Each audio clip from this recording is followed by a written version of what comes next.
We're so glad to have you here tonight. Before we begin, drop a comment and let us know where in the world you are watching from. This is Volume 4 of our Fall Asleep to the Unheard series, where forgotten sightings and hidden encounters quietly return. And if one story stays in your mind, tell us in the comments when you wake. Now take a deep breath and let the unknown begin. The Kremenets Interference, March 21st, 1983. Kremenets, Ukrainian SSR, Soviet Union. The freight train moved steadily through the frozen pine hills of western Ukraine, its wheels whispering along icy rails. Outside, the forest was still and dark. The Kremenets line was quiet. No junctions, no signals, no other traffic. Just snow-covered track stretching through the woods. It was a routine night run from Zhytomyr to Lviv until something ahead began to change. At the controls sat Vasyl Korol, a broad man with a graying mustache and 30 years on the job. His assistant, Dmytro Ivanchuk, checked delivery sheets under a red reading lamp. They rarely spoke during these runs. The work was familiar, steady, predictable, and silent. Then the routine broke. The cabin lights dimmed, not in a flicker, but slowly, like power draining from the air.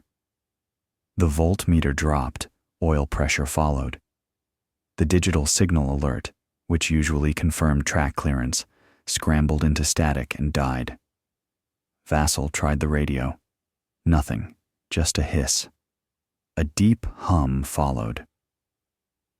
Subtle at first. It wasn't outside. It came from inside the cabin itself, as though the walls were vibrating. Then the brakes activated on their own.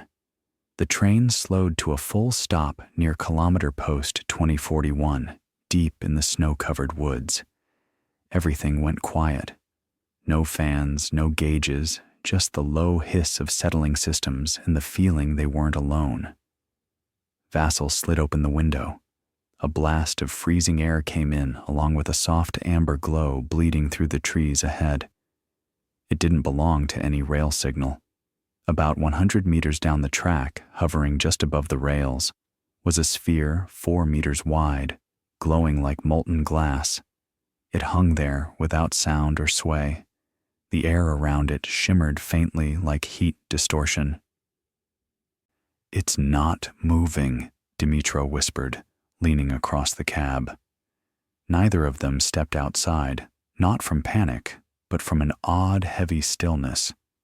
Later, Vasyl would describe it as feeling like being underwater, with everything slowed. The radio stayed dead. The audio recorder stopped without explanation. That section of tape would later be found erased. For nearly 7 minutes the sphere hovered. No motion, no sound, just a pulsing light and a strange dark patch beneath it where the snow seemed to dim. Then it vanished. Not in flight, just gone, like a light switched off. Silence lingered. Then, without warning, the instruments came back. Gauges lit up. The dashboard reset. The digital signal returned. They made contact with the dispatcher. "Stay where you are," said the voice. "Technical team is on the way." But what came wasn't a technical team. What arrived hours later wasn't what Vasyl expected. 2 olive-green military trucks and a black Volga sedan rolled quietly onto the frozen stretch of track. None of the vehicles had markings. Men stepped out in thick overcoats, fur hats pulled low. One man showed a red badge with Cyrillic letters, UYL, Special Department. Most railway workers knew what that meant. The KGB, the Soviet Union's main state security agency. With them came officers from the Ministry of Defense's ET8th Directorate, a unit known for working with military signal systems and electromagnetic monitoring. They moved quickly, setting up lights. Walking the track with handheld meters, securing the area without saying a word to Vasyl or Dmytro. The 2 engineers were separated without explanation. Each was taken into the back of a truck and questioned under floodlights by men who only gave titles: Captain, Senior Investigator, Colonel. The questions were direct and precise. How long did the object hover? What color was the light? Did it make any noise? Were there physical effects? Vasil mentioned the stillness, the way the air felt thick. Dimitro described pressure in his ears, like descending in an airplane. By sunrise, both men were moved to a government building in Kremenets. Ministry of Transport officials were waiting. They presented Vasil and Dimitro with pre-written incident forms listing causes like ionospheric interference and temporary geomagnetic disruption. One document referred to a Ministry of Defense atmospheric experiment. They were told to sign the reports. They signed. At the same time, dispatcher Prolenko received a sealed directive. It ordered a shutdown of track segments 2033 through 2045 for winter track stress analysis. He was also instructed to rewrite earlier entries in the logbook by hand. Typewritten records were forbidden from then on. Back at the site, soldiers dismantled a section of track beneath where the sphere had hovered. The steel rails were removed and quietly loaded onto one of the trucks. A group of forestry workers, who had watched from a distance through the trees, later reported hearing a high-pitched tone during the event. Some claimed they saw lights flickering between the trees. None of them were ever officially questioned. By midday, everything was gone. The lights, the trucks, the men. The forest returned to silence. Vasil and Dimitro were told not to speak of what had happened, not to co-workers, not to family. They obeyed. No official punishment was given, but their lives were quietly changed. Vasil, despite his perfect record, was passed over for a long-expected award. Dimitro was reassigned to a remote switching yard in Dnipropetrovsk. Dispatcher Lysenko was moved to a clerical role in Lutsk within a year. No article ever appeared in the Soviet press. No mention was made in rail transport bulletins. Officially, the event didn't happen, but it wasn't forgotten. In 1998, a Ukrainian researcher named Mykola Pivan managed to locate both Vasil and Dimitro. He interviewed them separately in their homes, recording their memories 15 years later. Both stories matched details down to the pulsing amber light and the sensation of time dragging. Pivan published the account in a small Ukrainian journal dedicated to unusual events. It gained little attention. That changed in 2006 when a wave of declassified Soviet documents was released through an archival transparency effort. Among them, a March 22, 1983 internal memo from the Ministry of Transport referencing instrument failure and unauthorized aerial presence. The coordinates in the memo matched Vasil's private rail log exactly. Another document contained photographs taken during the military cleanup. One image showed gravel ballast beneath the removed rail fused into glass-like clumps. A note from a military lab estimated temperatures over 1,100 degrees Celsius, but there was no fire damage. The snow around the area hadn't melted. No soot, no burn marks. Also included was a one-page observatory report from Ternopil, located 60 kilometers south.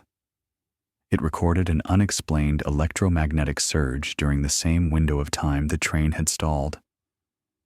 It had been filed as a sensor error and never investigated further. The most chilling document was a short memo from the KGB's 5th Directorate, addressed to the General Directorate of State Security. It stated, "Unexplained aerial incursion over non-strategic infrastructure. EM signature consistent with high-altitude test. Civilian witnesses debriefed. Matter requires no further escalation." That final phrase, "no further escalation," was not new.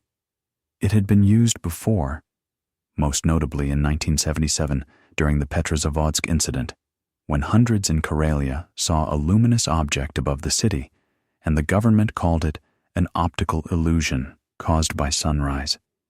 But there was no sunrise over Kremenetz that night. Just snow, silence, and something hovering in the dark. Today, trains still run through that forest corridor. The track section where it happened was replaced during modernization in 1986. No signs remain, no plaque, nothing official. But the story still circulates quietly among veteran engineers. They warn younger crews. If your dashboard dies near kilometer 241, don't leave the cab. Just wait. And if something appears on the track, glowing, silent, watching, don't assume it's meant for you. As Vasil Korol told Mykola Pivan in that interview so many years later, I don't think it came for us. We were just in the way. Then another, then 3 more. They came in low from the northwest, entering restricted airspace without transponder signals or ID codes. The radar returns were strong, dense enough to suggest metal objects, but moving in strange ways, not flight paths, but movements. One blip stopped in midair, another slid sideways without turning. Shallon leaned closer. Do we have civilian overflight? He asked the junior officer beside him. No scheduled traffic in this zone, came the reply. The 5 objects formed a triangle, then began closing in. At one point, one contact froze in place at about 12,000 meters. Its speed dropped to 0. Seconds later, another return disappeared from the screen, not fading, not flying off, just gone. Shallon ordered a refresh of the feed. The targets reappeared further south, dropping in a pulsing pattern, moving down in steps, pausing at intervals. Nothing about it looked like normal aircraft behavior. By this time, higher command had been alerted. According to protocol, an airborne interception was launched. Within minutes, 2 MiG-25 interceptors took off from Kubinka Air Base, not far from the site. The fighters climbed quickly into the sector, guided by radar. Back in the bunker, tension rose. On screen, the targets began moving again, only faster. Each burst of movement covered several kilometers in under a second. The tracking strips logged speeds near Mach 2, but without the Doppler distortion normally seen with high-speed flight. One jump looked instant, from 0 to hypersonic without transition. The pilots reported partial contact. We see the targets on instruments, one said through static, but nothing visual, no shapes, just the radar lock. They circled, they climbed, nothing was there to see. Only the instruments showed something. Then, just before 12:40, the contacts vanished. All 5 disappeared from every radar screen at once. No fading echoes, no direction lines, just flat line. The room went silent. Shaligan removed his headset and gave a quiet order.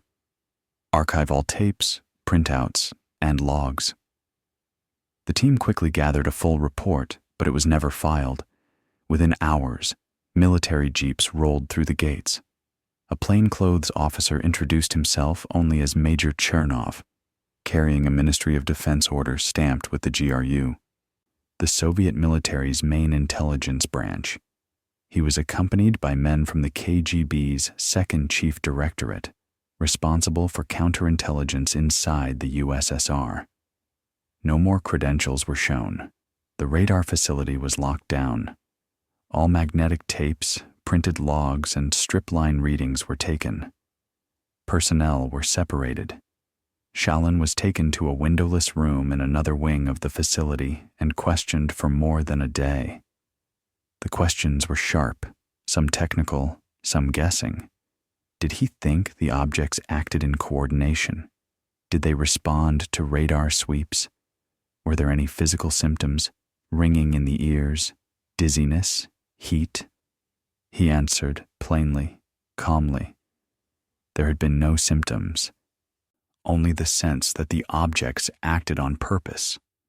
After the session, he was told he would no longer serve in radar command. He was moved to a desk job in the Ministry of Communications and told not to talk about the incident, not even with family. The official explanation was circulated in an internal document labeled Type 4 Atmospheric Interference Event. It cited ionospheric scattering and thermal inversion, technical phrases often used when events could not be explained. But there had been no thermal inversion that night. The weather was stable, and a civilian weather balloon launched nearby showed no unusual conditions in the upper atmosphere. Still, the phrase was repeated in every file: ionospheric scattering. Within a week, 3 radar technicians from the USOVO team were transferred or dismissed. No reason was given. The event was locked under secrecy, and for years, nothing more was said. It wasn't until the early 1990s, after the fall of the Soviet Union, that parts of the event surfaced again. A Russian journalist, Oleg Sherbakov, who had partial access to Defense Ministry archives, found a short handwritten note dated a few days after the incident. It was addressed to the Deputy Minister of Defense. The summary read, 28th July, USO incident. Multiple UOO, unidentified objects, tracked in secure zone. Interceptors launched, no acquisition. Tier 4 anomaly confirmed. KGB notified. Recommend no escalation. Passive behavior noted. The phrase, no escalation, echoed memos from other incidents in the 1970s, like the Petrozavodsk sighting when glowing objects were seen by hundreds across Karelia. It was a code meaning, we don't understand this, and we will not pursue it further. In 1995, a former USOVO radar technician gave an anonymous interview to the science and defense magazine Mere Techniki. He described the moment the radar room went cold, not physically, but emotionally. We knew it wasn't ours, he said, and we didn't think it was theirs either. It moved like thought, not like any craft. He also mentioned a brief moment of inner ear pressure, like the feeling of descending in an airplane. Yet the facility was underground, and no pressure changes were recorded on the gauges. A year later, a partial page from the flight logbook appeared online. In the margin next to the radar entry for 1220, someone had written in faded pencil, "Objects crossed Kubinka airspace. No visuals, suspected energy burst. No pilot ever submitted an official report. No footage ever appeared, and no one in the upper ranks ever spoke publicly about the incident." There was simply nothing, at least nothing that could be confirmed. Still, for many who worked in the Soviet defense system, the USOVO incident carried weight. It had not happened in some remote airspace or over civilian towns, but inside the USSR's most protected radar corridor. This was Moscow's shield, its early warning system. If something could pass through it unseen, move freely, and vanish without consequence, then what else had passed unnoticed? Whatever those 5 objects were, they entered at will. They defied tracking rules. They avoided visual contact. They left no damage, gave no threats, and made no return. They didn't need to. Today, the USOVO district has changed. Many of its bunkers have been reused or upgraded. Satellite images show new radar domes and advanced antennas. The surrounding hills are now home to top officials, embassies, and private estates.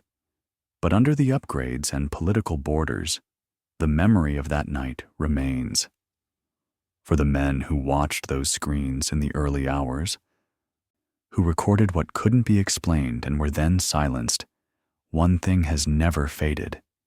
They saw something that wasn't supposed to be there, and they were told to forget it. The Vaz Surami encounter, April 14th, 1957, Vannes-sur-Carame province, Alpes-Côte d'Azur, France. In the spring of 1957, Vannes-sur-Carame was a quiet village among vineyards and pine groves in southeastern France. On Sunday evening, April 14th, as the sun dipped behind the ridge and mist settled in the trees, Farmer Marius de Wilde walked home from a neighbor's house. He followed a dirt path, boots brushing over dry earth, his wool cap pulled low against the cooling air. Then something felt wrong. The birds had stopped singing. Even the faint rustle of small animals in the brush was gone. And then came the sound, a soft humming, not loud, not sharp, but steady, like a vibration in the air more than a noise. De Wilde slowed his pace and turned his head toward the pine trees ahead. That's when he saw it. Hovering above a clearing no more than 50 meters from the path was a metallic object shaped like a spinning top, about 3 to 4 meters wide. It didn't spin, and it didn't move. It simply hung in the air, completely silent. A faint blue glow traced its base. Not a spotlight, but a low ambient light that rippled across the underbrush. There were no windows, no markings, no visible engine. He froze, not from fear, at least not at first, but from something else, a kind of pressure. The air felt charged, and the hair on his arms stood up beneath his coat. For a moment, he thought of running, but found himself rooted in place. His skin tingled as though touched by a current or sudden cold. He couldn't tell how long he stood there. Seconds, maybe longer. Then the object began to rise. No sound, no dust kicked up. It lifted smoothly, straight up, at a speed far too fast for any known aircraft. Within seconds, it was gone, absorbed into the dusk sky like a drop into water. The humming faded with it. De Wilde stood there alone in the fading light until the night breeze reminded him to move. He returned home, shaken but calm. His wife asked why he looked pale. He told her what he had seen. She said nothing. Just put a kettle on the stove. The next morning, De Wilde went to the local gendarmerie and filed a report. The police at first were doubtful. France had its share of post-war nerves, and reports of strange lights in the sky had been appearing for years. But De Wilde was known in town, sober, hard-working, not one to invent stories. So 2 officers went with him back to the clearing later that day. The grass where the object had hovered was flattened in a perfect circle, just over 3 meters wide. Not burned, just pressed down, as if by weight. Soil around the edge was unusually firm, tighter than the rest of the field. The gendarmes took notes, measured the circle, and snapped a few black and white photographs. They said little during the inspection. On the walk back to town, one finally asked, "It made no sound?" "None," de Wilde said. That same week, 2 other residents, an older man from a nearby vineyard and a teenage girl tending goats, reported seeing pale blue flashes moving unpredictably above the trees near the edge of the village. They hadn't spoken to de Wilde, yet their accounts matched his in time, direction, and color. Neither saw the object up close, but both described lights that flickered, shifted, and disappeared suddenly. Their statements were quietly logged by the gendarmes as a note to de Wilde's report. No further inquiry was made. There were no radar returns that night, no missing aircraft, and no military exercises in the area. The report was filed by the local gendarmerie and sent up the chain. No investigation followed, at least not officially. But the story didn't vanish. In the years that followed, early French UFO researchers, including members of the Uranos group and later the GIPA group Mandat d'études aéronautiques, took interest in the Vansurami case. De Wilde's encounter was archived along with hundreds of others, quiet, local, and unexplained. His statement, along with police photographs of the site, would later be referenced in national case summaries. In the 1970s, France became one of the first countries to establish an official agency to study aerial anomalies. GIPAN, formed under CNES, the French space agency, was tasked with investigating cases like Devalda's. Though the encounter happened 2 decades earlier, it was re-examined using the available records. GIPAN eventually categorized the Vansier case as Pan-D, a classification reserved for phenomena that remain unidentified with credible witnesses and no signs of fabrication, but lacking enough data for a scientific explanation. The flattened vegetation, the corroborating witnesses, and Devalda's calm demeanor kept the case in that category. Not dismissed, not confirmed, simply unexplained. Devalda never sought attention. He continued farming, eventually retiring quietly in the same village. He rarely spoke of the encounter, except when contacted by researchers. In an interview years later, he said, "I know what I saw. I don't expect others to understand it, but I know I didn't imagine it, and I know it wasn't ours." Unlike other UFO sightings that explode into press coverage or attract crowds of curiosity seekers, Vansier stayed quiet. No newspaper headlines, no flood of tourists, no cover-ups, just a man, a field, and a moment that didn't fit the world he knew. The land where it happened is still there, now overgrown with tall grass and thicker trees. Locals say the clearing was never quite the same. Grass grows slower in the circle. Animals avoid it. But those are just stories. There are no markers, no plaques.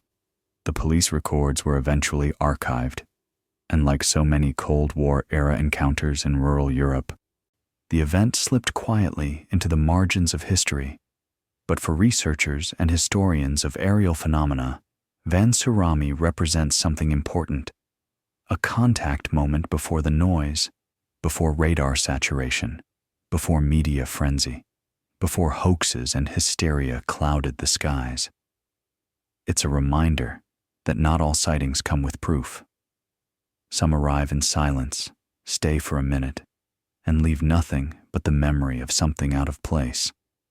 As one French archivist noted in a footnote to the case, "If this object had come today, we'd have a dozen photos and mobile phone videos. But in 1957, it left no record but a few blades of bent grass and a farmer who dared to speak. And sometimes, that's all there is." The Pangong Cho Luminous Objects, August-October 2012, Pangong Cho, Ladakh region, India. In the summer of 2012, soldiers along the India-China border in Ladakh began noticing lights over Pangong Cho, a cold, high-altitude lake surrounded by jagged mountains. At over 14,000 feet, the air is thin and nights fall quickly. It's a place where almost nothing moves after dark. And yet, the lights kept appearing. The first reports came from forward units of the Indo-Tibetan Border Police, ITBP, whose observation posts lined the shoreline. Men on routine patrol logged strange glowing spheres, some hovering low, others drifting silently across the lake before vanishing into the cliffs or fading out. The objects didn't match anything they knew, not flares, not aircraft, not stars. They were close, they were moving, and they stayed visible for hours. At first, there was no reaction. This stretch of border was tense, but usually quiet, with regular Chinese and Indian patrols and a history of standoffs going back decades. Lights in the sky could mean many things: drones, natural phenomena, even hallucinations from altitude sickness. But the sightings increased. By early September, there were over 50 logged incidents, some seen by entire units. Field officers alerted higher command.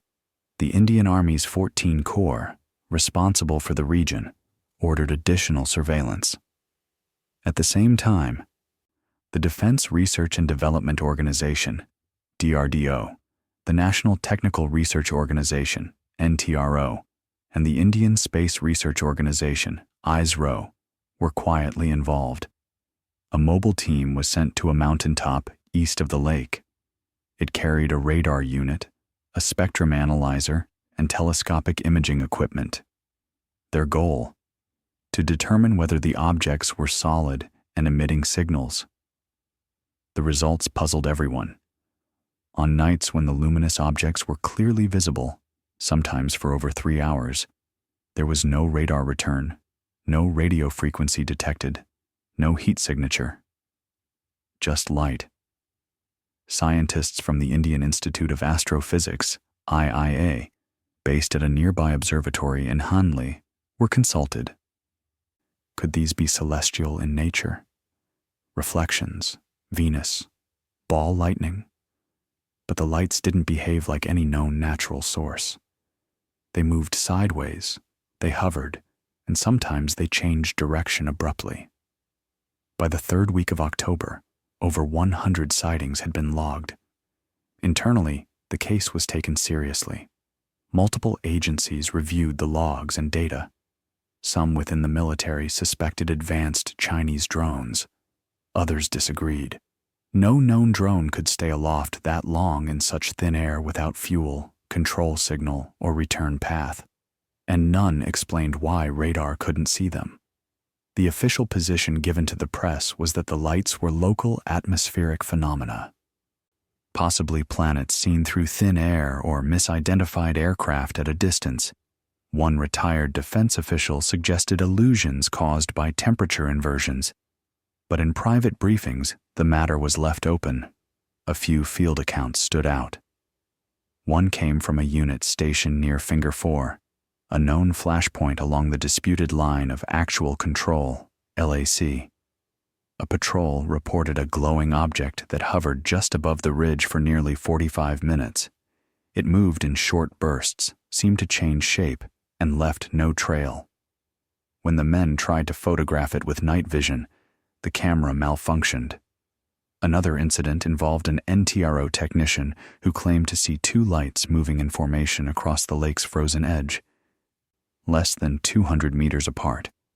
He described the light as not blinding, but solid, like a plasma globe floating. None of the sightings led to confrontation. No airspace violations were recorded. The Chinese side never acknowledged anything unusual. The objects came, hovered, and left. Several analysts noted a pattern.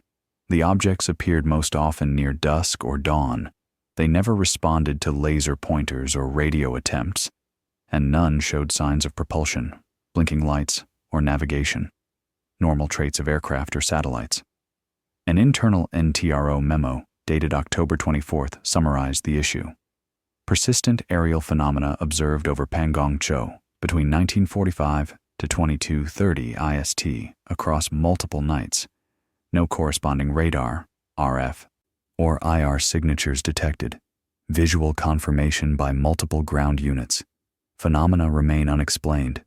No operational impact noted. After that memo, official references to the sightings faded. The radar teams were pulled back. The media, having heard through leaks to the Hindustan Times and India Today, published short reports, but were told there was nothing of military concern. A DRDO spokesperson said the case was closed as non-threatening. But some inside the agencies weren't convinced. A retired colonel later told a defense journalist, under condition of anonymity, "The question wasn't whether the lights were hostile. It was why our instruments couldn't see what our eyes clearly could. That's what rattled people. If it was a platform, it was like nothing we've ever dealt with." In the following years, similar sightings cropped up in Ladakh, but none as prolonged or consistent as those of 2012. Most were filed away without investigation. The Pangong sightings remain the only known case in Indian military records where more than 100 visual observations occurred without a single technical confirmation. No official explanation has been published. No physical trace was found. The event remains quietly archived across multiple agencies, categorized only as unidentified observations. And that might be the most unsettling part. Not what was seen, but what wasn't. In a zone full of sensors, radar, and watchful eyes, something appeared night after night, clear to the eye, invisible to everything else, and then it was gone. The Klamath River Imprint, July 18th and 19th, 1980. Klamath National Forest near Clear Creek Campground, Northern California, USA. The summer of 1980 had been a dry one in Northern California. In the upper basin of the Klamath River, wildfire risk was high, and the U.S. Forest Service had stationed seasonal lookout officers at several remote towers along the ridges. One of them was Kevin Madsen, 34, a former biology teacher turned fire watch, working the season alone in the Marble Peak Lookout Tower. At 6,200 feet, his vantage point gave him a full view of the Clear Creek campground below, a quiet stretch of forest near the river's edge, popular with hikers and families. It was just after sunset on Friday, July 18th, when the first signs came, not in the sky, but in the trees. Campers later described how the sounds of the forest went quiet. Crickets, birds, the rustling of raccoons in the underbrush, all of it faded. Dogs refused to leave their tents. One child recalled her flashlight dimming, though the batteries were new that morning. Then, the glow appeared. From the tower, Madsen first noticed a strange shimmer on the eastern ridge above the river. At first, he assumed it was the moon rising over the trees, but when he raised his binoculars, he saw no moon. What he did see was harder to explain. A slow-moving amber light drifting just above the treetops, hovering in place, then suddenly shifting direction. He made a note in the logbook at 10:14 p.m. Visual aerial light observed over bend. Motion non-ballistic, no engine noise, origin unknown. Down below, 3 campers at Clear Creek were watching the same light from a dry clearing near their tents. According to their later statements, the object was disc-shaped, perhaps 30 feet across, with a domed top and a pulsing light beneath. It emitted no sound. The campers felt a subtle pressure in their chest, described as being near a heavy engine or electrical transformer, only there was no vibration, no heat on their skin. One said the air around them felt thick, like before lightning, but wrong.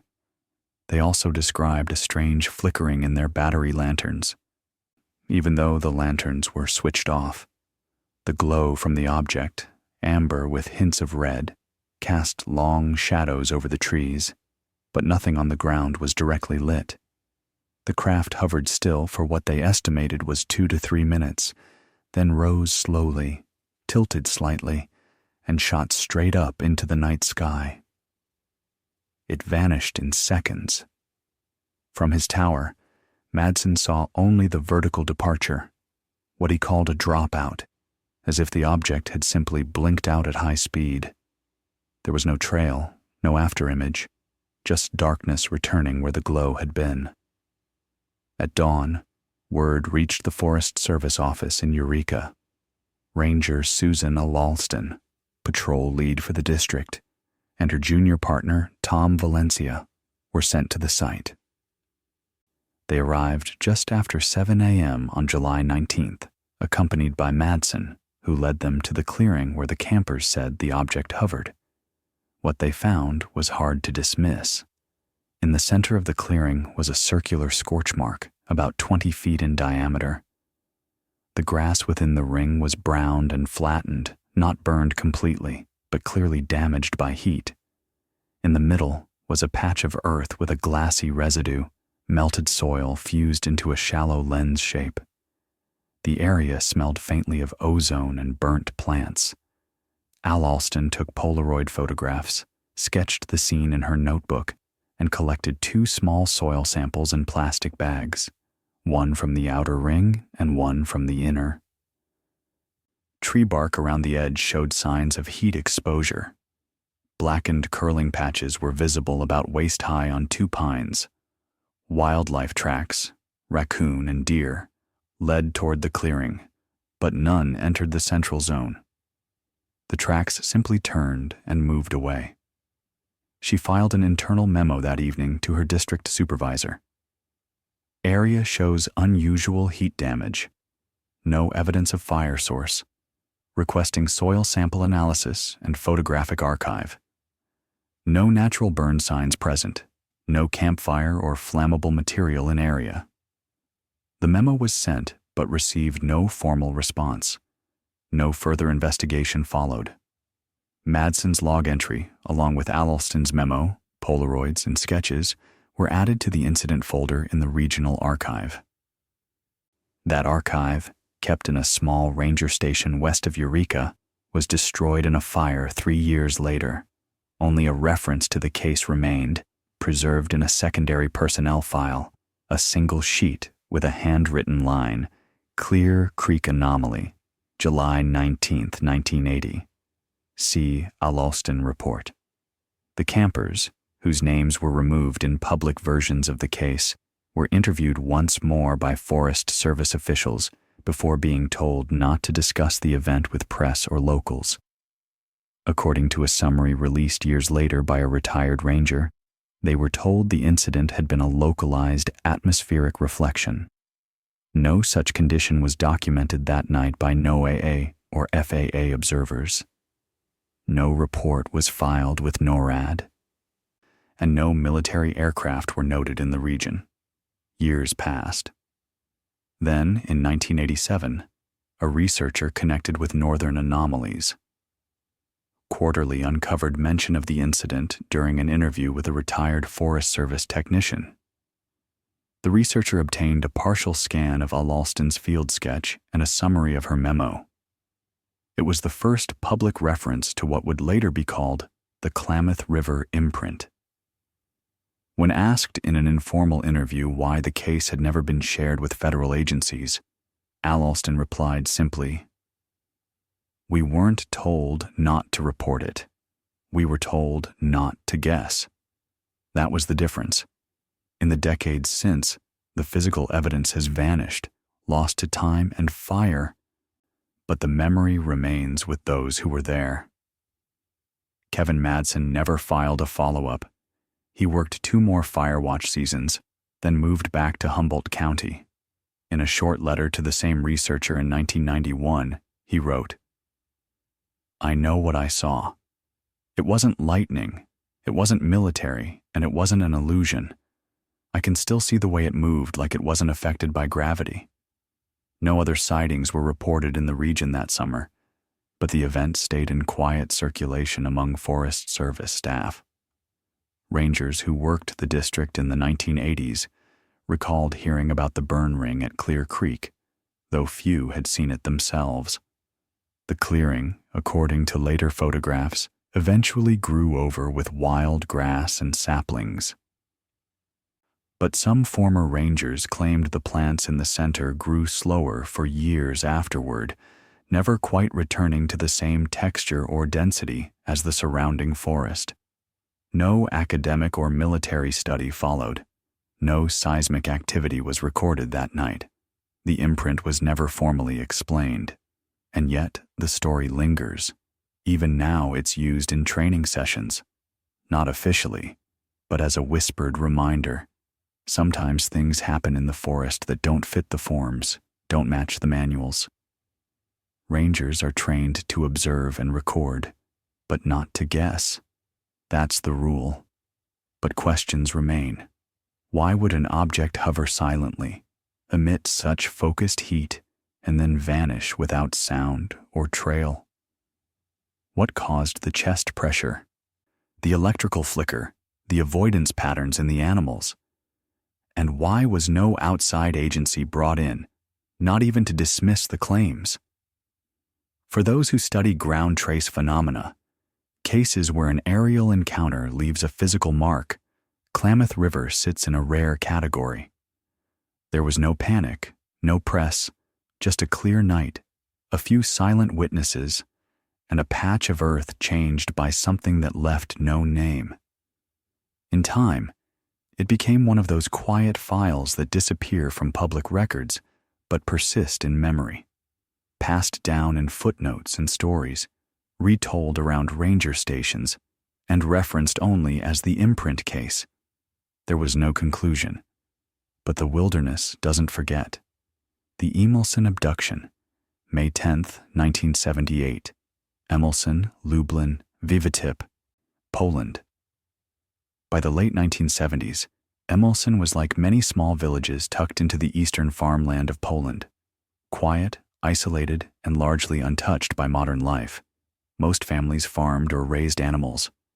Jan Wolski was 71 years old in the spring of 1978. He had lived in Emilson his entire life.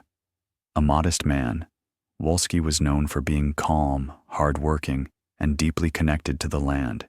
He had never read science fiction. He didn't own a radio. And when he spoke, people listened, not out of duty, but because he rarely said more than necessary. That morning, May 10th, dawn was pale and cool. Wolski rose early, as he always did, and fed the horses. His plan was to deliver a small load of potatoes to a nearby hamlet. Harnessing his mare to the wooden cart, he rolled down a narrow, rutted forest road just beyond the tree line. Then he saw them.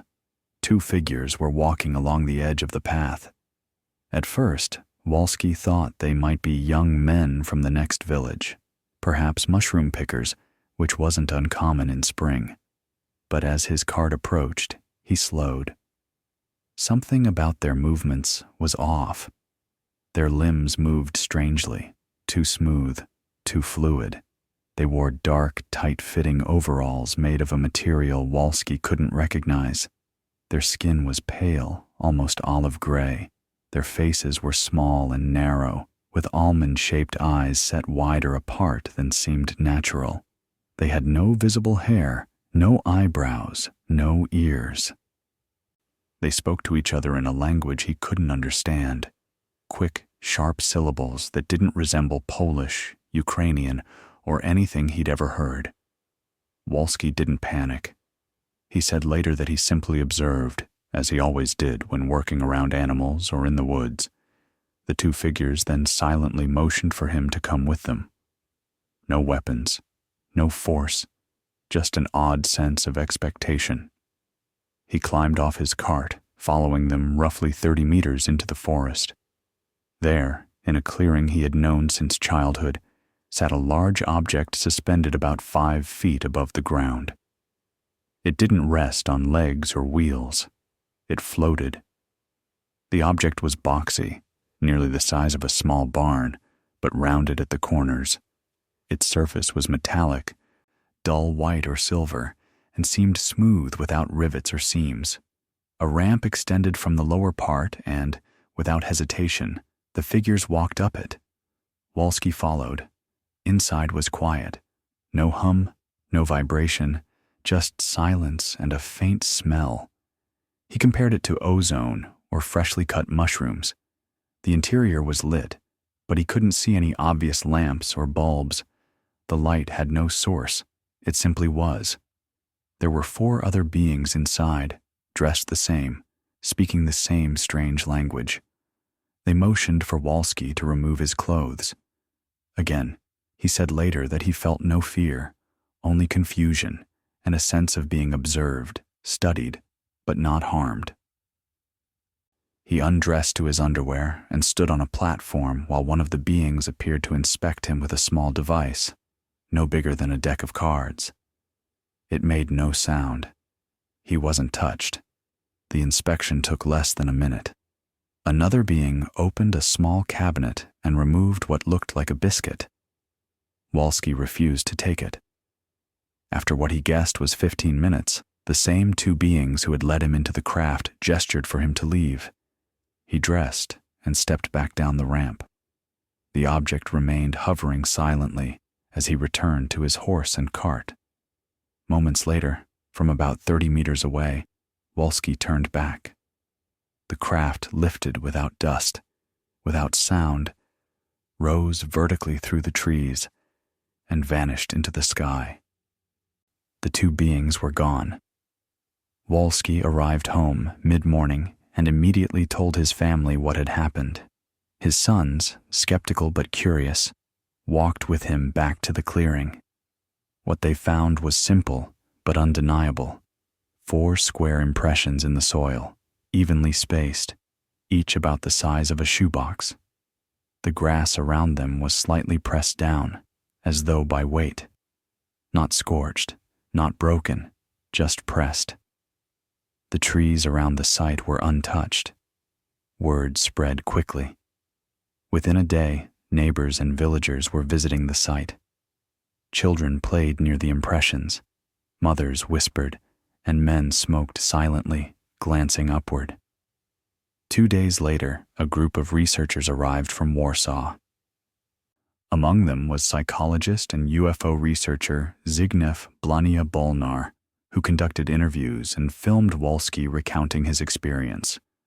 The footage still survives today. In it, Wolski appears calm, clear, and direct. His story never changed, and he speaks without exaggeration. He describes the object as simply as a man might describe a cart or a barn. The beings were not aggressive. The experience, while strange, did not scare him. When asked why he thought it happened, he only shrugged. "They wanted to see," he said, "to check." Blania-Bolnar and his team tested the soil at the site. No radiation was found, no strong magnetism, just small pressed-down marks matching Wolski's description of the object's legs or supports. Over time, more witnesses came forward. A boy claimed he saw a bright light coming down toward the woods that morning.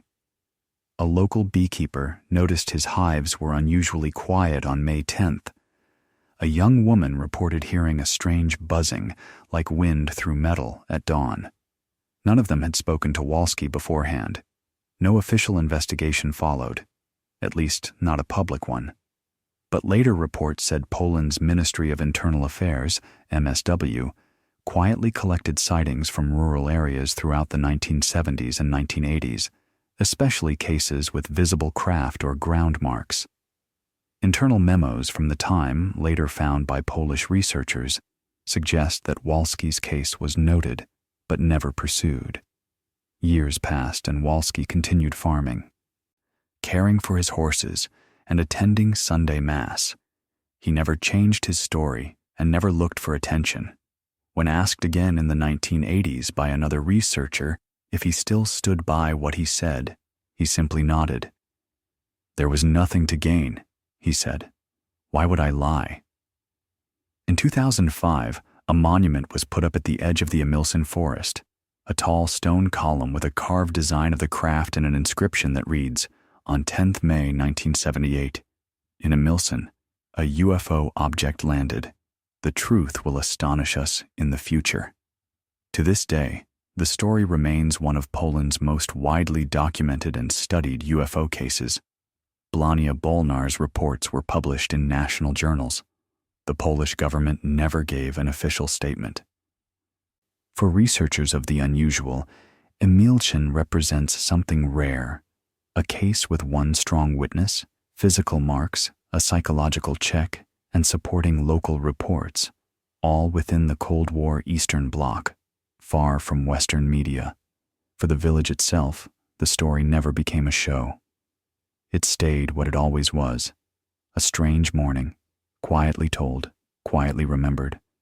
Why Jan Wolski was chosen, or what exactly the beings wanted, is still unknown.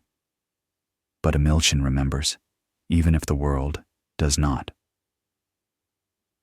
The Edwards Air Force Base Intercept, October 1965. Edwards Air Force Base, Mojave Desert, California, USA. The Mojave Desert is quiet after dark. At Edwards Air Force Base, surrounded by dry lake beds and dusty runways, nights are still, with little more than the hum of far-off wind turbines or the occasional low rumble from test flights. It's the kind of airspace where control is everything, where even silence has rules. In early October 1965, something broke that control. It began with a light, small, steady, and silent, hovering low over the western edge of the base. At first, it might have been mistaken for a distant plane or a weather balloon, but it didn't move like either. The object stayed still against the wind, its glow shifting slowly from white to amber as if adjusting to the darkness. Security staff at Post 12, one of the western patrol points, first logged the sighting just after 9 p.m. Within 5 minutes, 2 other posts reported the same light. It wasn't flashing like a strobe or swaying like a flare. Instead, it held its place with unnatural precision, hovering over restricted airspace beyond the normal flight line. Minutes later, it began to move. At first, it slid sideways, smooth and slow. Then, it made sharp turns, movements too sudden and exact to match any known aircraft. It didn't drift with the wind, and no engine noise was heard. At the control tower near Rogers Dry Lake, air traffic controllers stepped outside with binoculars. Maintenance crews working near Hangar 3 stopped and looked up. Multiple people watched as the object curved slowly above the dry lake bed, turned mid-air, and then held still again. One described it as a disk, dark at the edges with a pale glow underneath, as if the light came from inside rather than reflecting. Then came the call to George Air Force Base.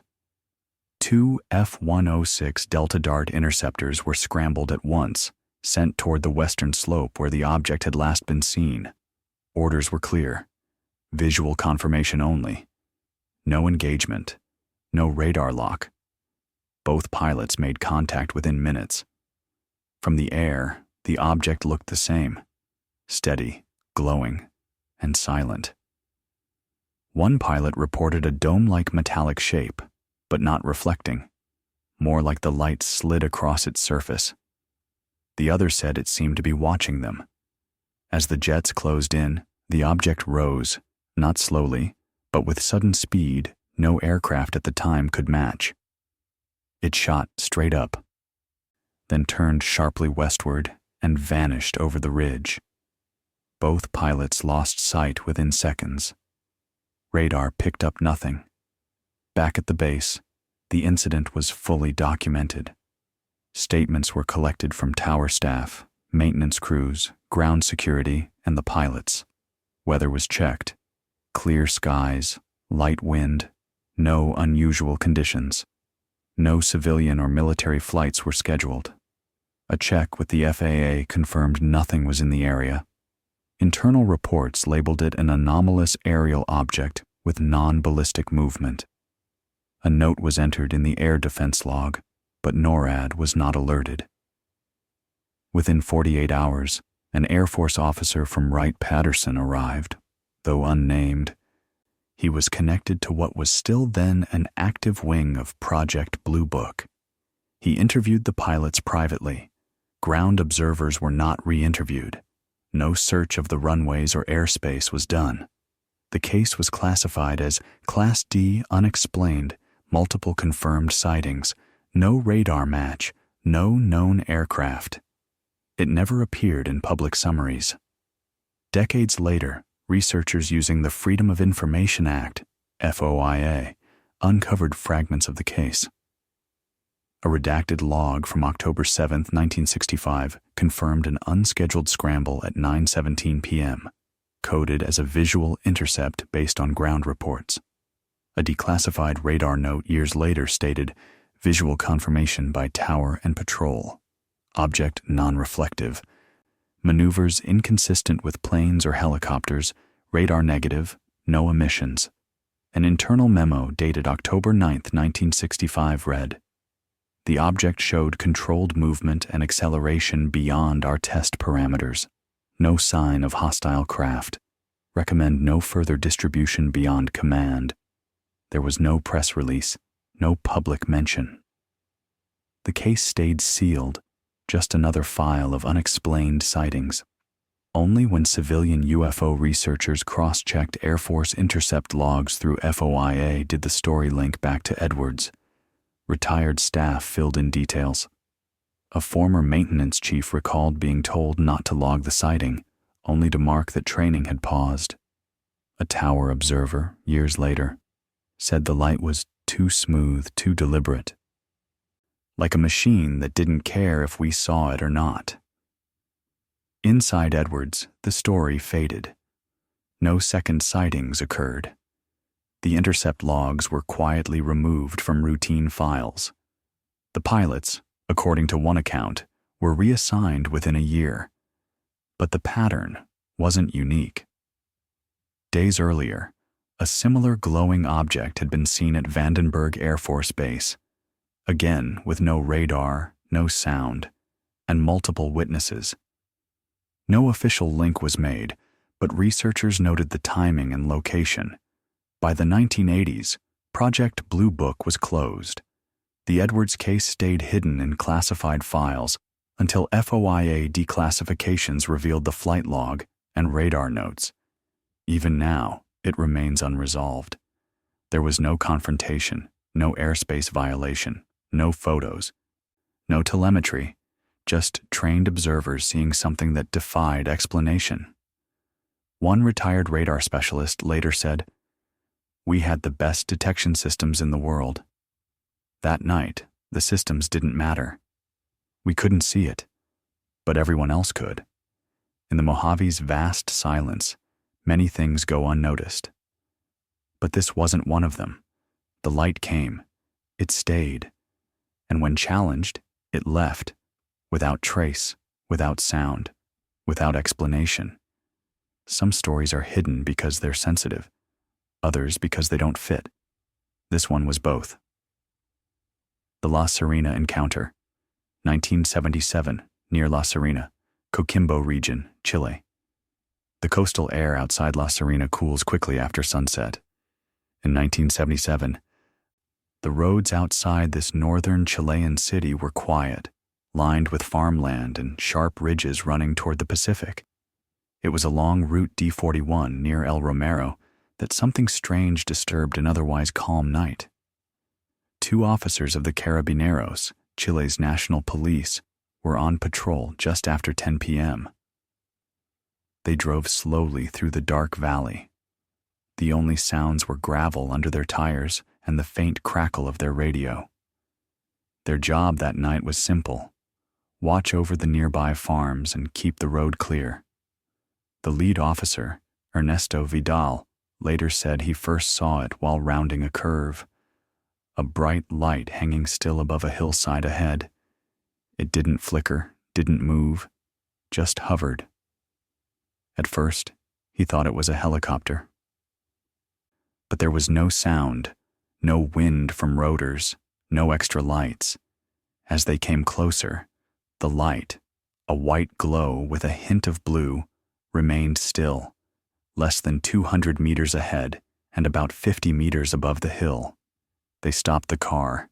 The radio crackled, but instead of voices, only static came through. Attempts to call in went unanswered. Then the light began to move. It shifted left in a smooth arc, then stopped suddenly mid-air. After hovering for a few seconds, it dropped slightly, then shot straight upward into the sky. No buildup, no sound. In under 2 seconds, it was gone. The officers sat in silence. There was no trail, no flash, just insects chirping in the still hillside. They turned the car around and went back to the station, filing their report before midnight. Vidal noted in the logbook, "Saw flying object, no sound, radio interference, movement not like normal aircraft." The station chief passed the report along the chain. According to declassified notes found decades later by civilian researchers, a summary was sent to a liaison office connected to the Chilean Air Force, FAC. The official response, logged days later, admitted they got the report and suggested no public statement. But the story didn't end with the officers. The next morning, a local farm worker named Claudio Reynoso walked into the La Serena police outpost. He had been taking care of animals on a hillside near El Romero the night before and said he saw a glowing oval rise above the fields. "It hovered," he he explained, and then vanished into the stars. When asked why he didn't report it right away, Reynoso said he thought it was a military test, but changed his mind after his animals stayed uneasy for hours afterward. That same week, another report appeared. A teacher traveling home from the nearby village of Algarobo described a similar light near the same hillside, seen from her bus window around 9:45 p.m. Her description of the color, movement, and silence matched what both the officers and the farmer had reported. Back at the Carabinero station, the two officers were told not to talk about the event again. According to a memo dated October 1977, a representative from the Regional Air Force Command visited the station in person. He took a copy of the logbook entry and left without comment. No one was punished, but neither were they questioned further. What followed was a quiet effort to gather information without drawing attention. A week later, a military vehicle reportedly visited properties in the El Romero area, asking landowners if they had seen unusual lights. They offered no explanation and didn't return. According to one resident, the men in uniform carried clipboards and took soil samples near a stone wall above the pasture. No explanation was given, and they never came back. In 1983, Chilean researcher Hugo Kimu put together an unofficial list of UFO reports from the Coquimbo region. He found retired officer Ernesto Vidal, who still lived near Oval. Vidal agreed to talk, confirming the official account and adding that during the 1977 sighting, he had felt pressure in his ears, like when you descend from altitude just before the light vanished. Kimu also found notes from a former Air Force technician, cited anonymously, who said the FAC had quietly tracked a series of low-altitude radar anomalies that same night, including one near La Serena's air corridor. While the technician admitted the data wasn't conclusive, he noted the object's movement didn't match any known aircraft. Chile's Modern Committee for the Study of Unusual Aerial Events, the CFAA, formed in 1997 under the Civil Aviation Authority, has mentioned old cases like the La Serena event in private reports, though nothing public has ever been released. Still, among local officers and older residents, the event lives on in memory. In rural bars and outposts, it is sometimes called Luz del Romero, the light of Romero. The case never made headlines. No photos were taken. No dramatic chase happened. But it carries the signs of many credible sightings, trained witnesses, official records, military follow-up visits, and an object that behaved in ways no normal aircraft could. Over the years, La Serena has stayed a quiet point of interest for UFO researchers. Its wide skies, small population, and closeness to restricted airspace make it a place where sightings may happen but rarely get noticed. The area near El Romero has not reported a similar event since. Locals still speak of that hillside with quiet curiosity. Some believe the object came back in secret. Others think it was a one-time event, never meant to be seen. But for those who witnessed it, the image never left. A silent, glowing object, moving in ways no man-made machine could, disappearing into the night as if it simply blinked out of existence. And in 1977, for just a few minutes, something crossed those skies that even the seasoned carabineros couldn't explain. There was no confrontation, no message, no panic, only a calm, bright shape in the sky and the silence that followed when it disappeared. Still with us, everyone? Just checking in. If you're enjoying the story so far, go ahead and give it a like. And if you're new here, hit subscribe to keep these encounters coming. Drop a comment below. What story is haunting your thoughts tonight? We'd love to hear from you. All right, let's drift back in. The next story is coming right up. In the summer of 1960, it was a popular spot for mineral exploration. Among the many temporary camps set up along the lake shore was one operated by two independent prospectors, Gerald Hawthorne and Robert Spracklin. On the afternoon of June 18th, the men were finishing their day's work. According to later statements given to the RCMP, it was about 3:15 p.m. when they heard a sound that startled both of them. Spracklin described it as a thud, like a large log hitting the surface of the lake. They turned toward the water. At first, they saw only ripples. Then, about 200 yards from shore, a circular object appeared, not from beneath, but from above. It seemed to drop straight down into the lake, making very little splash despite its size. They estimated the object to be about 5 feet in diameter, metallic, with a smooth, dull silver surface. It had no markings, no wings, no visible engine. Hawthorne later told investigators it just came down like it had no weight, like it was being lowered by something unseen. After it entered the water, the lake became calm quickly. Within a minute, there were no further disturbances. Both men were sober, experienced outdoorsmen. They had faced bears, bad weather, and broken equipment, but never anything that acted like what they had just seen. That evening, they wrote the incident in their camp log. The next morning, they went back to Yellowknife by float plane and filed a report with the local RCMP office. Constable Brian Wilkie interviewed the men separately. He found their accounts consistent and noted that neither seemed upset or prone to exaggeration. In his report, later released through an Access to Information request in the 1990s, Wilkie wrote, "Both men described sighting an unknown flying object descending into Clan Lake.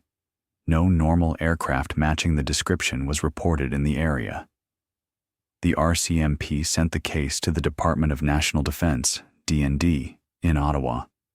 What happened next was never formally shared with the public. 3 days after the report was filed, 2 officers from the Canadian Forces Base Cold Lake arrived in Yellowknife. According to a Yellowknife airport staff log from June 21st, a military hydrographic team requested charter transport to Clan Lake. The name of the requester was not made public, but the flight was logged. Hawthorne and Spracklin, meanwhile, returned to their camp to continue their work. They were not told of any official investigation. However, they were not alone for long. On June 22nd, a float plane circled Clan Lake and landed at the opposite end of the shoreline. A group of 4 men got out, wearing plain clothing, but carrying crates marked with stenciled numbers. One of them approached the prospectors' camp and asked a series of quiet questions. How long they had been there, whether they had seen any unusual debris, and if their camp included diving equipment. Spracklin noted that one of the men mentioned subsurface scans, a term he hadn't heard before. They stayed no longer than 2 hours. No one ever said what they were looking for. On June 24th, the group left. The prospectors remained for another 2 weeks, eventually abandoning their claim due to equipment failure. Years later, in 1981, the incident resurfaced when Canadian UFO researcher Chris Rutkowski obtained partial RCMP and D&D files about the event. Though heavily censored, one note referred to the object as an aerial anomaly with underwater ending. Another file dated July 7, 1960, included a field assessment from a D&D officer stating, "No trace of aircraft wreckage found. No civilian or military flight plans matched the description. No further action required." With no debris or radar data, the case went cold. But what stood out was the level of quiet coordination. Military presence was not officially announced, yet records show flights were booked, lake scans performed, and inquiries made. Rutkowski later commented, "What we have here is a textbook case of early Cold War protocol. A real incident officially investigated, then buried. To the public, nothing happened at Clan Lake. The local papers never printed the story. The RCMP archived the report. The Department of National Defense filed the incident under non-hostile unknowns. But among researchers, Clan Lake remains one of the most credible submerged object sightings in Canada. Its lack of exaggeration is part of what makes it believable. The men who saw it had no reason to lie. They didn't seek media attention. They weren't frightened, just confused.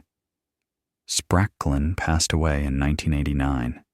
Hawthorne, interviewed shortly before his death in 1995, remained consistent. It was real. We saw it. But what it was, I couldn't tell you.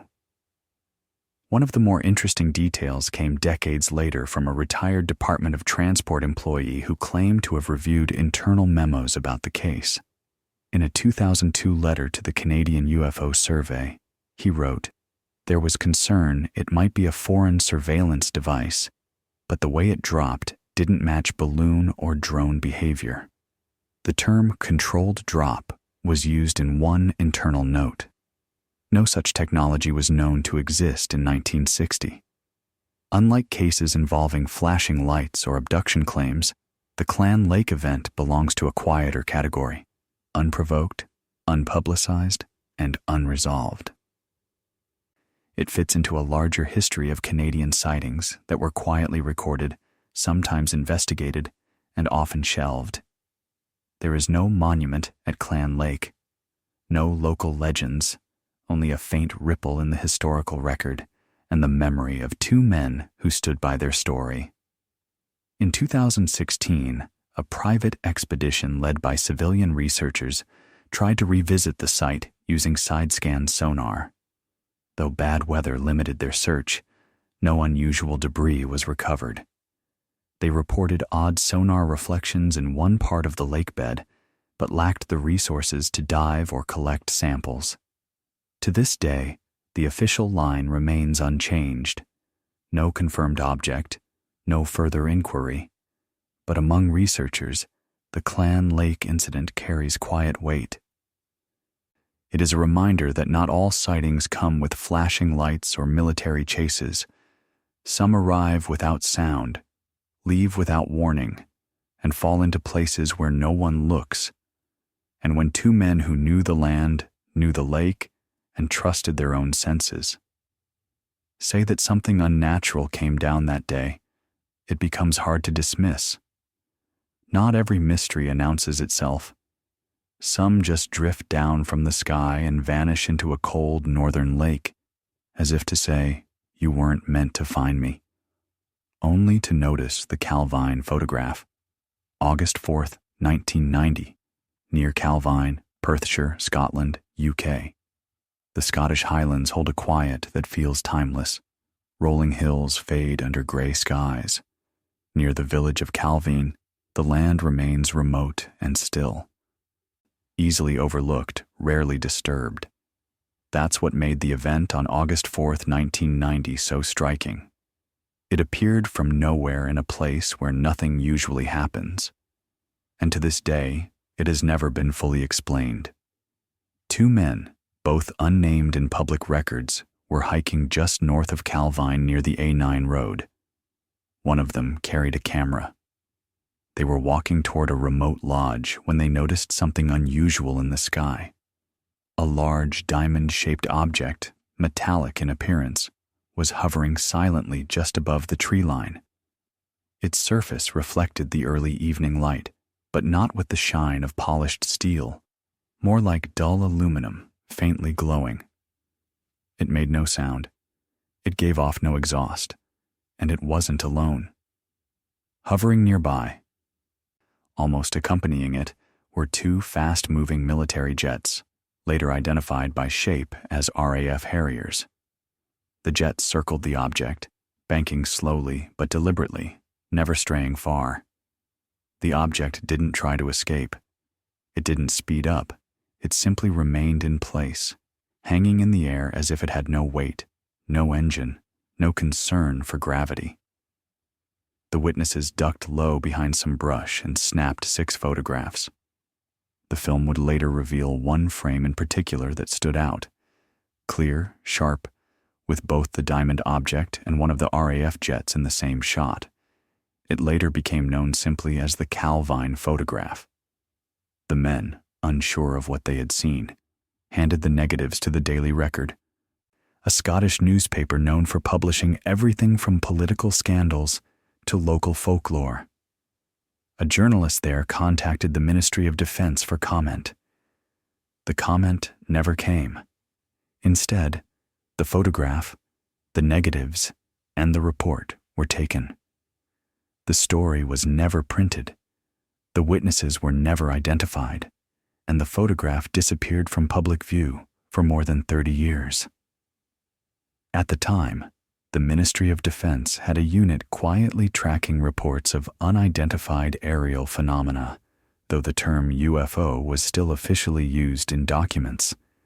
According to later testimony from Nick Pope, a former MOD employee who worked on the desk for such reports, the Calvine case was taken seriously, at least behind closed doors. The image was described internally as one of the clearest daylight UFO photographs ever received by the ministry. A large print of the image was reportedly pinned to a wall inside Whitehall where intelligence analysts, air staff, and senior personnel could view it. Several officials reportedly debated the craft's origin. Some suggested it was an advanced U.S. spy platform. Others were less certain. No explanation was ever issued. The public might never have heard of the Calvine photograph at all, if not for 2 events. First, in 2009, the British government began releasing its old UFO files under pressure and Freedom of Information Act requests. Among the documents was a reference to a UFO photograph taken near Calvine in 1990, logged and investigated, but ultimately filed without comment. The second event came in 2022, when former RAF press officer Craig Lindsay, now retired, came forward with a copy of the photograph, one he had kept privately after handling the case in 1990. It was a first-generation print, clean and sharp, showing exactly what the original witnesses claimed: a diamond-shaped object hovering in the sky, with a Harrier jet in the distance. The image was made public by Dr. David Clarke, a UK investigative journalist and historian who had been working on the case for years. He called it the most spectacular UFO photo ever sent to the MOD. Its release reignited widespread interest. Still, the negatives remained missing, and the MOD gave no new comment. In 2001, the MOD stated it had no opinion on the origin or authenticity of the Calvine image and that the file was closed.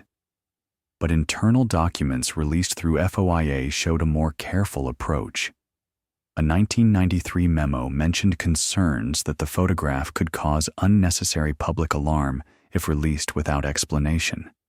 It also noted that although the object was unidentified, there was no sign of hostility or threat. The photograph was to be sealed for 30 years, then extended to 50. It was originally scheduled for release in 2021, but the National Archives withheld the negatives until at least 2072, citing privacy and defense concerns. No reason was given for the delay. Among UFO researchers and defense analysts, the Calvine case became important not only for what it showed, but for how it vanished.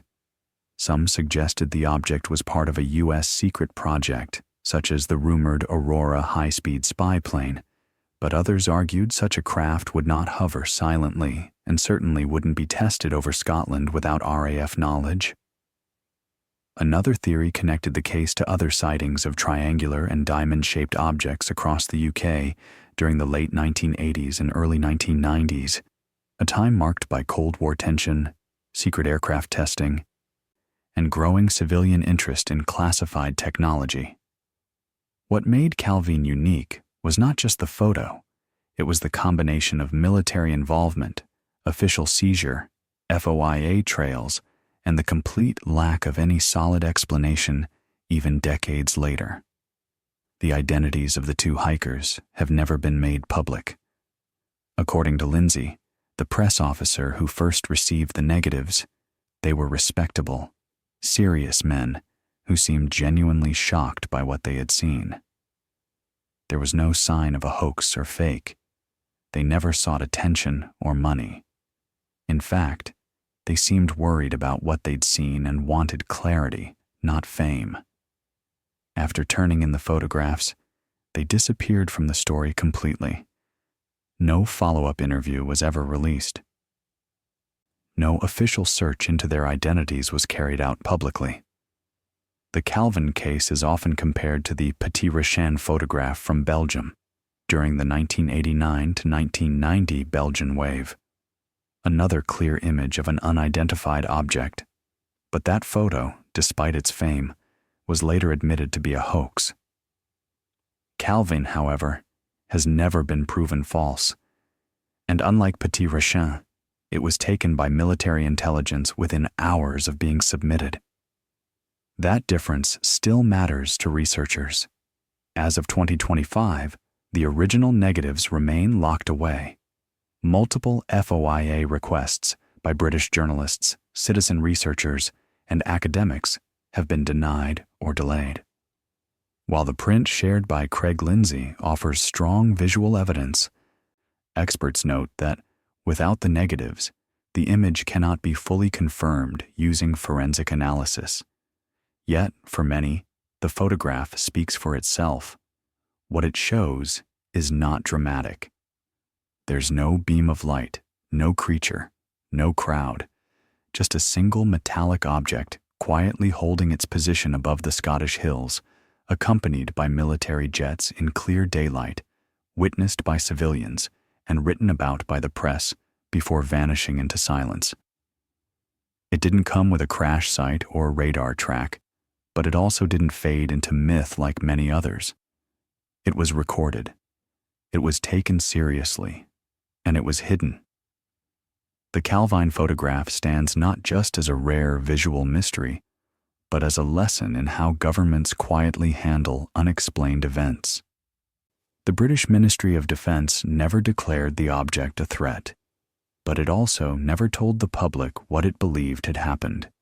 It simply collected the evidence and filed it away. In the absence of official answers, the story lingers. Pieces remain, memories, paper trails, one surviving image, and the sky over Calvin, like much of rural Scotland, stays quiet. But for those who remember that August afternoon in 1990, one question still hangs above the hills. Why did they never want us to see it? The Berwyn Mountain Incident, January 23, 1974. Llandrillo, Berwyn Mountains, North Wales, UK. A day-old snow covered the slopes of Berwyn Mountain in late January 1974. The hills around Llandrillo were quiet, under a clear sky when the tremor came. It was a little after 8:30 in the evening when residents first felt it. A sharp, low rumble that passed through the ground like the roll of faraway thunder. Windows rattled, dishes shifted in cabinets, dogs barked. Some people stepped outside expecting to see a low-flying plane or a sudden snowstorm sweeping in from the north. What they saw instead was light. A few reported a flash, a strange pulsing glow above the western hills. One woman compared it to a lightning bolt that never faded, hanging in place. Another described a reddish-orange orb that hung low over the ridge and then blinked out. It wasn't uniform, they said. It moved, shimmered, then disappeared behind the outline of the mountains. Among the first to act was Berwyn resident Bertha Jones, who phoned the local police to report both the tremor and what she thought might have been a plane crash.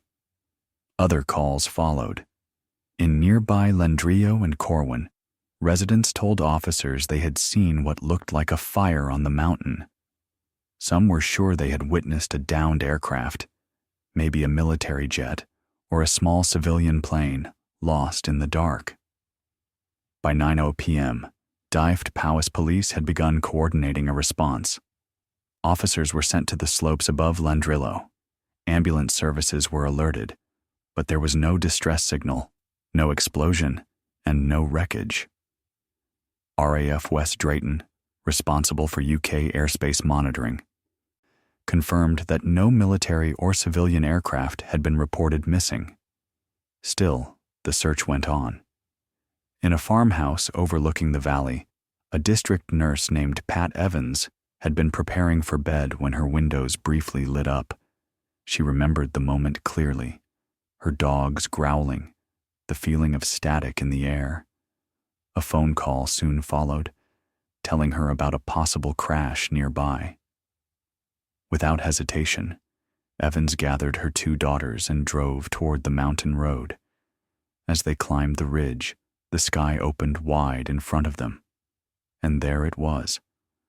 On the slope ahead, some distance above them, but not yet reaching the ridge, was a light. Not a fire, not headlights, but something she described as unusually bright and clear. It glowed with an orange-red hue, shaped like a dome, and sat just above ground level. It pulsed slightly without flickering. Evans stopped the car and watched for several minutes. She studied it carefully. There was no smoke, no movement around it, no sign of fire crews or other vehicles. The light stayed steady. Eventually, unsure of what she was seeing and with no confirmation of a crash, she turned back toward Landrillo. Later that night, Evans gave a statement to the police. Her account was consistent, calm, and direct. She had seen something real. She didn't guess what it was. As news of the strange light spread the next day, rumors began to build. Some said a meteor had struck the mountain. Others whispered about secret aircraft or weapons testing. Geological experts from the British Geological Survey arrived quickly to explain the tremor. They measured it at 3.5 on the Richter scale, a shallow earthquake centered near Bala Lake, but they could not explain the light. Meteorologists were consulted. No unusual weather was recorded that evening. No storms, no ball lightning, no auroras. RAF radar logs showed no unidentified craft. Nothing had been tracked over Berwyn before or after the light. In the absence of answers, questions spread. Within a few days, officers on the original search team began receiving quiet instructions. Reports were to remain internal. Witnesses were not to speak to the press. According to an officer involved at the time, there was no sense of danger, but there was a tone of finality. We were told to stop asking. Locals noticed unmarked vehicles on the mountain roads later that week. Some reported seeing men in dark uniforms searching the hillside near the summit. Others saw helicopters circling the area, low, slow, and without lights. None of this was publicly admitted. By early February, official explanations had been put in place. The incident, according to the Ministry of Defense, was a mix of an earthquake and a bright meteor re-entering the atmosphere. But that meteor was never recorded in official astronomical logs, and no meteor fragments were ever found on the mountain. In the years that followed, the story slowly faded, except for those who had been there. For Pat Evans, it remained one of the clearest memories of her life. She continued to insist that what she saw was not a meteor, nor a trick of light. In a later interview, she said, "I'm not interested in theories. I'm only saying what I saw. It wasn't smoke and it wasn't flickering. It sat there glowing and it shouldn't have." Over time, more details appeared, not in the press, but through private inquiries. In the late 1990s, a series of UK Freedom of Information Act, FOIA requests were filed by researchers trying to access Ministry of Defense files about UFO sightings during the Cold War. Among the released documents, often censored, were references to the Berwyn event. One entry dated February 1974 noted, "Multiple reports received concerning luminous phenomenon observed near Llandrillo, Clwyd. Seismic event confirmed. Air activity negative. No further action warranted." The case was given a classification number but not investigated further. Another internal note from an RAF liaison office stated, "Event does not match known meteor trajectory paths. Civil radar log inconclusive. Referred to Northern Command for cross-check." Despite the files lacking conclusions, their existence alone proved that the incident had reached higher levels of review. In 2000, newly released documents from the Ministry of Defense referenced a short analysis by the Defense Intelligence Staff, which concluded that the witness testimony did not match natural or astronomical explanations. Yet, the case was closed with no further study. Privately, several former military staff admitted that the Berwyn event had created interest behind the scenes, if only because it involved multiple consistent civilian reports, unexplained light, and seismic activity, all within a short time. By then, the idea of a crash retrieval had taken hold among UFO researchers. Some pointed to the sudden arrival of personnel near the mountain, the sealed search logs, and the silence from regional air bases. But no proof of a crash was ever found. No photos, no wreckage, just the memory of something that briefly appeared, then left nothing behind. Today, the mountain is quiet again. A single memorial stone near the roadside honors the mountain's natural beauty, but there is no marker for what happened that January night. Hikers still climb the ridge, sheep still graze the valleys, and the village of Llandrillo goes about its days without mention of what some call Wales's Roswell. But the people who saw it remember. A few, like Bertha Jones, continued to talk about it for years. Others, like the police officers who searched, retired without revisiting their notes. And some, like the woman walking her dog that evening near the southern slope, never told anyone until much later, when she admitted that she, too, had seen a pulsing light rising from behind the trees. No one has explained it. There was no crash, no smoke, no falling debris, just the tremor, the light, and silence. For researchers today, the Berwyn incident stands as one of the UK's most fascinating unsolved aerial events. It lacks the publicity of Rendlesham or the clarity of radar-tracked encounters, but it endures because it fits none of the usual explanations. Not atmospheric, not seismic, not military. Something happened on that quiet mountain, and whatever it was, it left a deeper mark than anyone could measure on a seismograph. Good job, everyone. You've made it to the end of Volume 4 of Fall Asleep to the Unheard. How did the stories feel tonight? Too real, a little eerie, or strangely familiar? When you wake, let us know which one stayed with you the most. Drop a comment. We always read them. Until next time, sleep well and dream of disclosure.